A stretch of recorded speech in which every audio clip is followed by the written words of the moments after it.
Well, good morning, church. Good to be back with you today. Todd and Jana are out of town.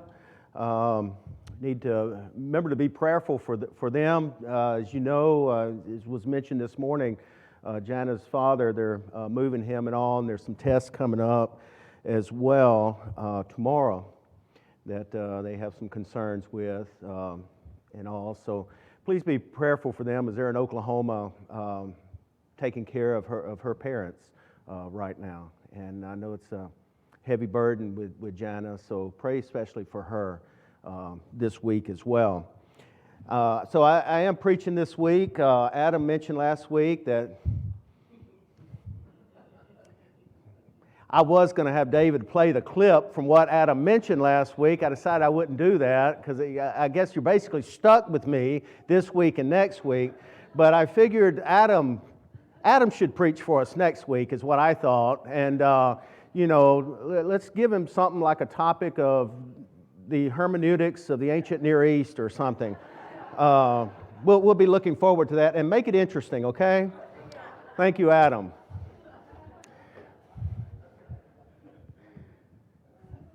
I would call you a bozo, but we're in church, so I'm not going to do that. So don't think I would ever call anyone a bozo in church. So it is good to be here today, and we didn't have a sermon title, and so you were wondering, well, what's this guy going to be preaching on today? Because y'all are like, wow, what are we getting ready for? Because you like seeing that sermon title, because okay, well, I know a little bit about whatever the sermon title is, but y'all ain't got a clue. Yeah, and then Rhonda asked me, what are you preaching on? I said, sin. What you going to say about it? I said, I'm against it.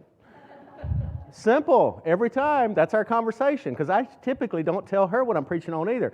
But today, you already got a little taste of what we're preaching on. John read for us today from the 80th Psalm. And what I wanted him to focus in on there was at the very end, and so many of our Psalms follow the theme of how bad life is or how life has hurt them or they're down. A lot of the Psalms written by King David and as well as other authors, but it kind of comes back around to where it says, but here's where we are, Lord, and we need your help. And it goes on the end of it there, it says, revive us. Revive us. And we're going to talk some about that today because I believe, especially with things going on in the world today, and especially like right now, right here, we have all of us here, and we're all socially distancing, and we're wearing bracelets and all, and there's people watching us on Facebook, and man, I just look forward to us being together, and man, the revival we're going to have with that. At some point. Who knows when that is, but I'm already planning for that day to come and looking forward to it. And probably the elders are already talking about, how we're going to open back up and what we're going to do. And I'm looking forward to classes coming back, man, and donuts and coffee after this, because we've been without donuts and coffee now for too long. Get me excited. Yeah, this fire and brimstone and donut sermon. So, back years ago, you're leaving. Years ago, I'm from the area around Montgomery, Alabama, and preachers would get together. We used to get together years ago, I don't know if they still do this, at Faulkner University once a month and have a little preachers meeting. And one time we're talking about revival. We had a revival. 2 other churches had revivals, and preachers act humble before you, but sometimes when they're around other preachers, they get all puffed up. And so one of them talking about their revival says, man, we got 4 new families. So wow, the other preacher, because preachers like to one-up everybody. Well, we had our revival, we got 6 new families. Well, I'm there listening to this. I said, man, I got that beat. I said, we had a revival and we lost 10 troublemakers.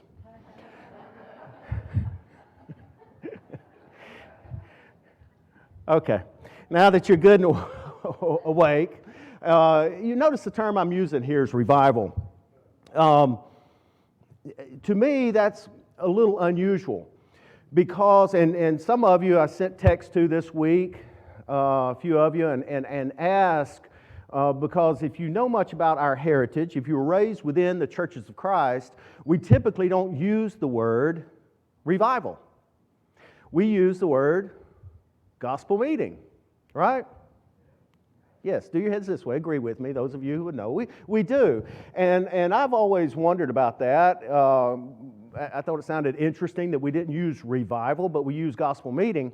And so I sent the question out to a number of you and asked, why do we not use revival? Why do we use gospel meeting? I mean, revival isn't actually in our Bible, but revive is. And the indication of people coming back to God, of people, turning from their evil ways or bad ways, or just needing that boost, that story's there. But typically it's gospel meeting. So I can remember, and just right now, just speaking for me as one who was raised within the churches of Christ, and I'm not beating up our heritage. Don't you think that I am? Please don't. I love the restoration movement and what these people set out to do in restoring just the biblical text to the Lord's church. But we're kind of funny in some ways. Y'all know that? We are. You don't have to agree with me. And to the elders, yeah, this might be my last sermon here, and that's okay. But we are a little funny in our word usage sometimes. So I sent it out and asked several of you your thoughts. Let me tell you mine before I tell you some of their thoughts. I was raised, like I said, right outside of Montgomery, Alabama, in Prattville. If y'all, as you go up I-65, it's a little town up there on the left. And it's not little anymore, it's grown. It was little when I left there 30-something years ago. But we go to church every week. I've been going to church ever since I was a baby, carried in. And, 9, 10, 11, 12 years old, I don't know if other children like this, but I was pretty legalistic. And a lot of it probably had to do with the way I was raised. Why, I could talk to you, and within 5 minutes, I could tell you whether you're going to heaven or hell, because there's black and white. There's no middle ground. There's no nothing in there. It's black and white. It's easy like that, to me, in my mind. But I also remember gospel meeting versus revival. Now, during this time, especially during the 70s, well, really 50s through the 80s, part of the 90s, remember Billy Graham was running around filling up stadiums, having revivals, right? And in my mind, and I also remember that we didn't call them revivals, we called them gospel meetings. And I didn't understand that because I remember, and it was like, if you call it revival, you're sinning. In my mind. We do not have a revival. That's a sin. We have gospel meetings. Okay. But then our good song leaders would get up on Sundays and they would sing, "Revive us again." Remember that? And my little mind is going, revival's a sin. We all go into hell because we don't revive. You got to understand the way my mind was working. And those of you not raised the way I was really wouldn't understand this, but follow me a little bit on this. So I asked several of you who had been raised within our brotherhood, what does it mean? What does revival mean? And the difference between revival and gospel meeting. And some of the answers I received was revival had too much of a spiritual connotation. Yeah. Now, here's the thing about that. I agree. But that is a terrible indictment against us. If we're afraid of a word because of a spiritual connotation, what had we become? Because the way we oftentimes viewed spiritual things is, I think, wrong. The way we were taught, many of us, and I can't speak for all of us, and please don't think that I am, but the way we were taught of how the Spirit worked in our lives, I don't think was correct. The way we were taught that just the Spirit only lives in the Bible, but not in us, I think is totally incorrect. Now, some of you might disagree with me on that. That's okay. I don't mind discussing with you later even more on those things. But to hear that revival had too much of a spiritual connotation, I understand why that was said. People need to hear more about the gospel, not revival, was another reason that was given to me. Like I said, some of these were from folks here as well as people outside of here. This one, which I think a lot of you would agree with, was Pentecostals and Baptists used revival and we needed to differentiate ourselves. I could see that.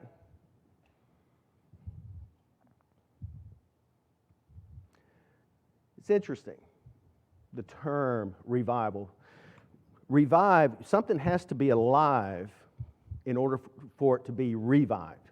You follow me? You can't revive something that never had life. Right? Y'all sometimes looking at me like I got a unicorn horn or something.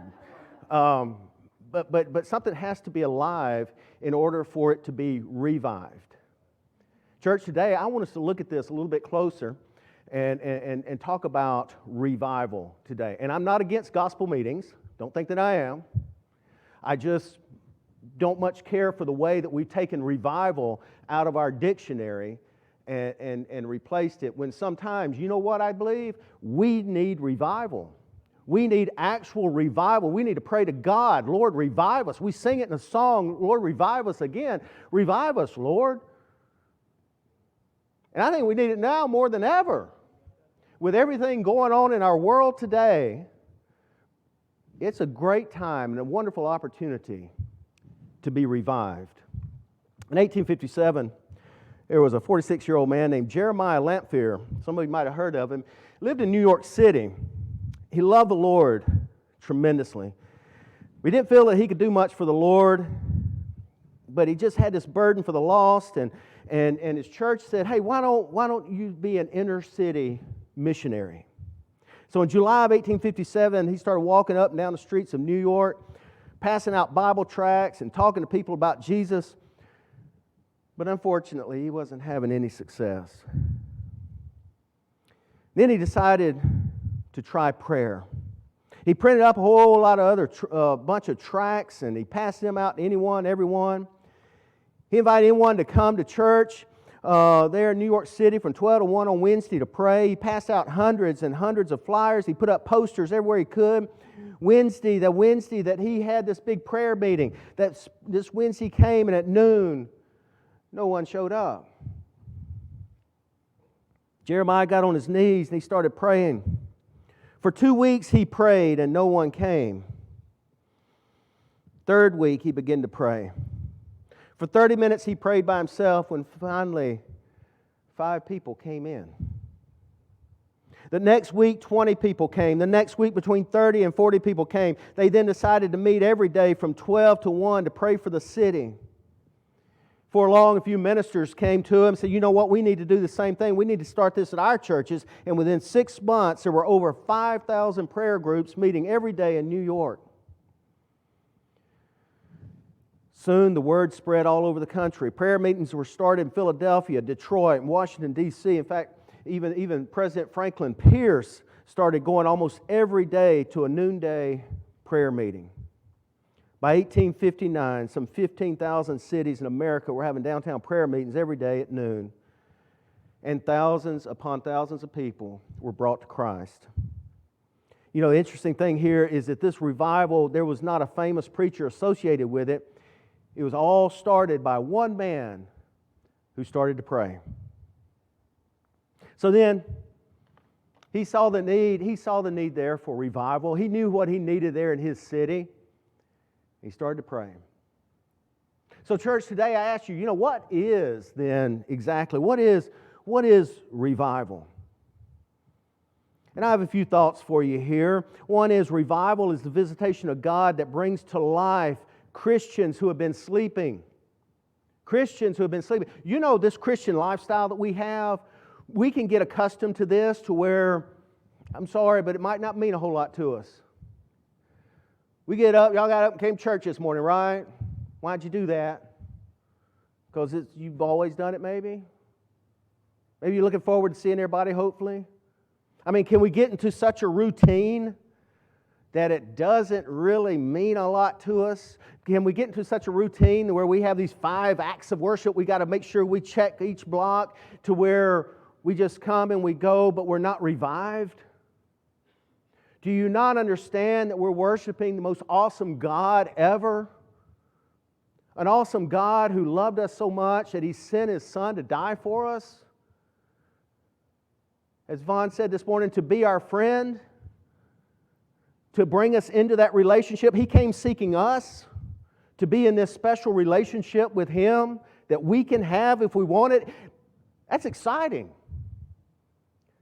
Church, that's exciting. I can tell y'all all excited right now. Don't worry, we're not going to go Pentecostal or anything.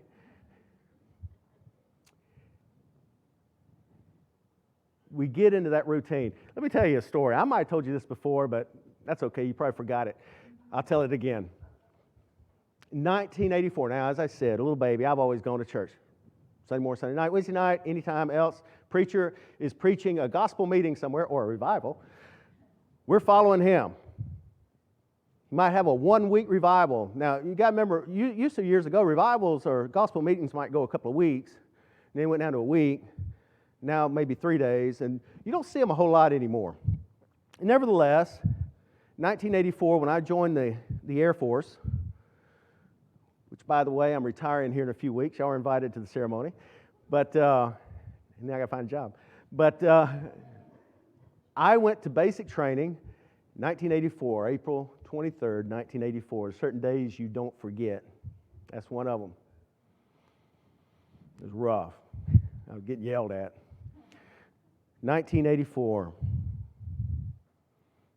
We went to, in basic training, I know a lot of you aren't familiar with the military. In basic training, they have to give you the opportunity to attend worship on Sunday. Now, I don't care if you're the biggest, most flaming atheist ever, you still going to church. You go on, because see, if you're in church, you're not back in your barracks cleaning floors with toothbrushes and such. So yeah, you know, you go to the liturgical service, the traditional service, the contemporary service, the Pentecostal service. You hitting them all, man. Get away from the drill instructors, or in Air Force call them training instructors. You don't want to get yelled at. Everybody's in church. So I was in church through basic training. Basic training, you graduate, you go to your tech school. I went to tech school at Shepherd Air Force Base, June 1984. We got there sometime during the week. Saturday came, Sunday came, and I woke up, and I looked at my clock, and I'd slept in, and it was probably about 11 o'clock. The first time I could ever remember, I wasn't in church. I woke up, and I looked at my clock, and I said, I have missed church.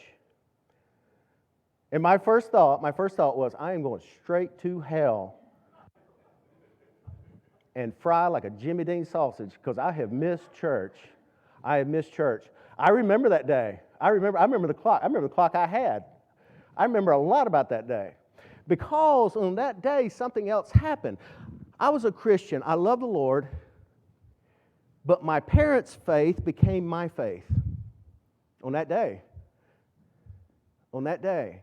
Because then I made a decision what I wanted to do, and that was to live the Christian life. It was almost like my own personal revival right there. So I ask you then, why are you here today? Is it because you've always done this? I mean, don't get me wrong, all traditions aren't bad, and it's good that you are in the habit of getting up and coming to worship with the saints today or watching it from back home, and I'm hoping that all of us can soon be together here again. And All traditions aren't bad. But to break away from the tradition of just being here and coming into the longing to be here with fellow Christians who love God with all their hearts, every Sunday, to be revived a little bit. Revival, the visitation of God that brings to life Christians who might have been sleeping. Another one is revival is an inrush of the Spirit in a time of refreshing. It's when the dry and thirsty received a drenching from the Lord. When have you been most revived in your walk with God? It's when one believer gets right with God and allows the Spirit of God to fill his or her life without wavering. It's when each believer begins to realize their sin and turn to God. I believe today that we do need a soul-searching, heart-wrenching, old-fashioned, heaven-sent, holy revival. Do we need a revival here? I mean, what's it going to look like here at the Destin Church if we have revival? Once again, the old song, revive us again, fill each heart with thy love. May each soul be rekindled with fire from above.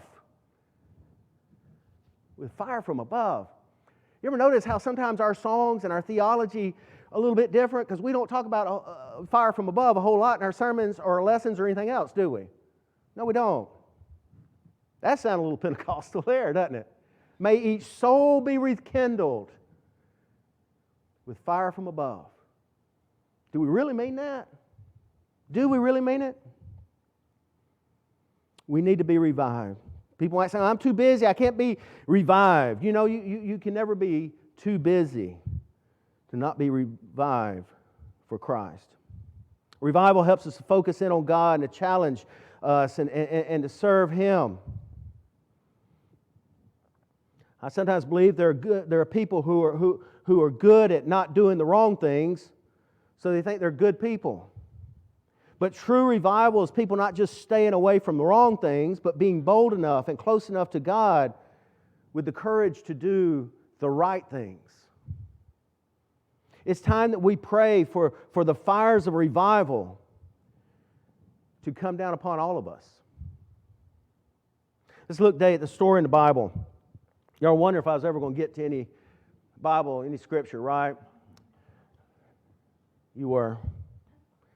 We're going to look at a story today. How is it I got like 4 minutes left? You know, I mean, sometimes I try to shrink these things. But anyway, hang on. So this story comes from Exodus. We're going to look at this, Exodus chapter 32. In our passage, we see Israel here. Now, they're people of God, waiting for Moses to come down from the mountain with the word from the Lord. It's been 40 days of waiting. And you remember, probably most of you remember the story, as they became pretty discontented with their situation and all, and they started grumbling, and they wanted Aaron to give them a God to follow. Since Moses is nowhere in sight, he'd been gone 40 days. So Aaron is kind of like his deputy. In the military, we have like a commander, we have a deputy commander, okay? Well, he was kind of like the deputy commander, and he ain't too good, okay? The commander should have fired the deputy. But he apparently he did not. So Aaron built a calf out of gold, and they began to worship something other than God. Moses comes down from the mountain, and he sees the results of the sin of the people. And here in Exodus chapter 32, starting at verse 19, when Moses approached the camp and saw the calf and the dancing, his anger burned. And he threw the tablets out of his hands, breaking them to pieces at the foot of the mountain. And he took the calf the people had made and burned it in the fire, and he ground it to powder, scattered it on the water, and made the Israelites drink it. And he said to Aaron, what did these people do to you, that you led them in such great sin? Now, Moses is pretty direct here. I enjoy this. What did these people do that you led them into great sin? Once again, in the military, you know what? Your people mess up.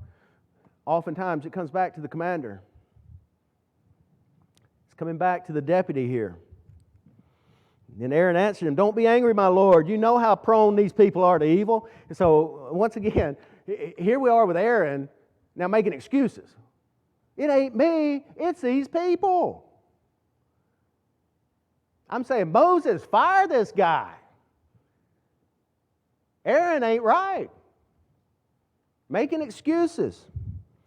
They said to me, "Make us gods who will go before us. And for this fellow Moses who brought us up out of Egypt, we don't know what has happened to him." So I told him, "Whoever has any gold jewelry, take it off." Here's where it gets good. Here's where it gets good. Listen to this. Listen up. "Then they gave me the gold, and I threw it in the fire, and out came this calf." Come on, man. You got to come up with a better story than that. If you're going to lie, make it a good lie. Don't quote me on that. Don't be lying. Good or bad lies. But they've got to do better than this. This calf jumped out. This calf jumped out. Moses, we would rather worship a cow than Almighty God. It's the most ridiculous story here. Moses saw, verse 25, that the people were running wild and that Aaron had let them get out of control, and so became a laughingstock to their enemies. So he stood at the entrance to the camp and said, "Whoever is for the Lord, come to me." And all the Levites rallied to him. Now, remember the Levites. Remember the Levites? That's the priestly tribe. They took care of the cities of refuge and all like that. They took care of the temples. They took care of making sure that all the communion cups were set out and filled with Welch's grape juice and joking. But they made sure all the things were taken care of, up to and including maintenance on the building, the temple, or whatever else that they might have. They took care of all those. Those guys were the preachers. Now, you can't help but read this story and say, where were these people when this cow was being built? Where were they? Now, see, they all fired up now. See, Moses got them all fired up, all these preachers who weren't doing anything. Apparently, the text doesn't tell us that they did. Moses calls them out there, which is a key verse here, Exodus 32:26. He stood at the entrance of the camp, said, "Whoever's for the Lord, come to me." And there the Levites come. The preachers finally show up. The good church folks. They show up. Yeah, these people had sinned a great sin. In fact, the very sin they committed was the very first commandment given to Moses on Mount Sinai. "Thou shalt have no other gods before me." They had put a golden cow in the place of Almighty God. Interesting fact here, if you go back to Exodus 20, 18 and 19, it says, "When the people saw the thunder and lightning, heard the trumpet, saw the mountain in smoke, they trembled with fear. They stayed at a distance and said to Moses, 'Speak to us yourself, and we will listen.'" Here's the kicker on this one. "But do not have God speak to us, or we're going to die." They knew the awesomeness of God. They were in awe of God's power. He had just told them, do not worship any gods of silver or gold, but they didn't listen. In other words, these people were no longer in awe of God. God was no longer awesome. Is God awesome to you today? Is He really awesome? Is He really? An almighty God who loves us every day in spite of ourselves? Even when we aren't very loving, good people, He loves us anyway. That's pretty awesome. When were you most in awe of God? When you became a Christian, maybe? That's pretty awesome, wasn't it? Do you remember when you became a Christian? I've told many of you before, I love to hear people's stories of becoming a Christian. Almost 35 years ago, here in just a few months, 35 years ago, 22nd of February, 1986, Rhonda and I were married across the bay. You were there, weren't you? Okay. We were married by her father. Did the ceremony, ministered for over 40-something years, great ceremony at the Niceville Church of Christ. And we had I was in the Air Force, and as you've heard me say, I had 4 stripes, 2 on each arm. Making all the money in the world. I had a meal card and a barracks room, dorm room. Thanks be to God I had that, because every dime I made went to a truck payment. Because I had to have this 1984 Ford Ranger 4-wheel drive with buckshot motors and a gun rack. Rhonda loved that truck.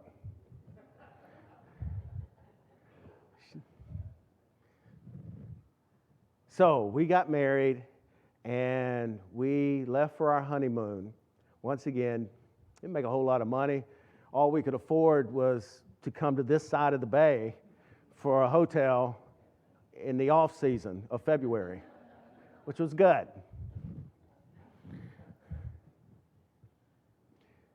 So we left, and we're going down the highway, and friends were following us. And, you know, I had some friends from Alabama, and they weren't, they were rednecks, kind of, pretty much. And didn't want them following us, so we go through base, because I knew they didn't have an ID and couldn't get on base. So we went through base, one gate, out the other. Anyway, we're going down the highway, and got my new bride, and, you know, had a bench seat, and I'm sitting here driving, and she right next to me, right here, you know, that middle spot. And she's right there, and she still rides in that middle spot in our old truck. Not a different truck, but nevertheless.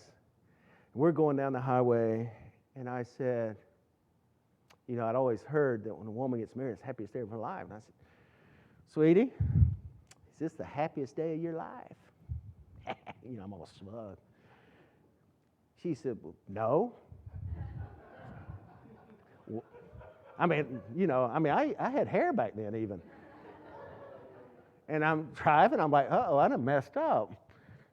Did we sign that marriage certificate yet? She said, no, the day I became a Christian was the happiest day of my life. I said, wow, that's great. That's another reason I knew I'd married the right person. She knows how awesome God is, and how much more awesome God is than what I am. There's a need for revival, church. I truly believe that. I know I need it. Moses came off the mountain. I believe he saw a need there for revival. I think I know that I need revival when I become discontented with the way things are going. Kind of shows I've stopped looking to God. I start looking at other gods, and I push Almighty God aside. I get so busy doing my work, playing with toys, I don't have time to get together with God. I believe I need revival when I begin to make excuses for sin. I begin to make decisions or do things that hurt or hinder spiritual life and relationships of other people. I begin to have a disregard for the relationship that I have with God. I need revival when I realize that my salvation blesses me because my heart has gradually become hardened to the things of God. You know the song, Love Lifted Me. I was sinking deep in sin, far from the peaceful shore, very deeply stained within, sinking to rise no more. But the Master of the sea heard my despairing cry. From the waters lifted me, now safe am I. Church, that's revival. When God lifts us up out of the mire and the sin of our lives and places us in His arms again, that's revival. That's revival. There was a decision there in verse 26 of what we read from Exodus. Who is on the Lord's side? That's what Moses says. Who is on the Lord's side? Have you made that decision to follow Christ? I think it's time to make that decision to get on God's side every day of our lives. I think we need to do things that keep us revived. I think those things include Bible study and prayer. I believe it includes things like worship and watching it from home and all. Staying in touch with one another, praying for one another. I think as people of this church, we need to see God up close and personal. To humble ourselves before God, acknowledge that He is God and we're His servants. We need to love the people of this community and families enough to beg God for their pardon and ask who is on the Lord's side. Church, there's no better time to begin than today. I encourage you to think about this lesson today and this week. I encourage you to think about what it is we can do in our lives to have that revival. I encourage you to think about what it is we can do as a church to have that revival. I have certainly missed being with all of you. And while I was deployed, I missed seeing all of you. I loved watching it. Back then, we weren't able to do FaceTime Live a few months ago, and I would watch you on YouTube and look here and man, just looking so forward to getting back together with all of you. And I'm still looking forward to that. Looking forward to the day of revival for all of us. And I truly believe it's coming. I truly believe that. I encourage you today, and I'm going to close with this. You know, revival is something that we can do. It's something that we can make a decision to do. It's a way forward for us. I don't have all the answers on how it is, but I know that I know what I need to do for Gary. I know what I need to do to have that own personal revival going on in my life. Church, today, if you have any need, we're going to sing a song here in a minute. And if there's any needs that you have, you know, if you've wandered away from God and you need to come back, if you need the prayers of the church, that's okay too. That's okay too. Whatever we can do to help you. And if you're not a Christian and you want to decide to put Christ on in baptism, become a Christian today, that's okay too. Let the revival begin today, right now. Let's all stand together as we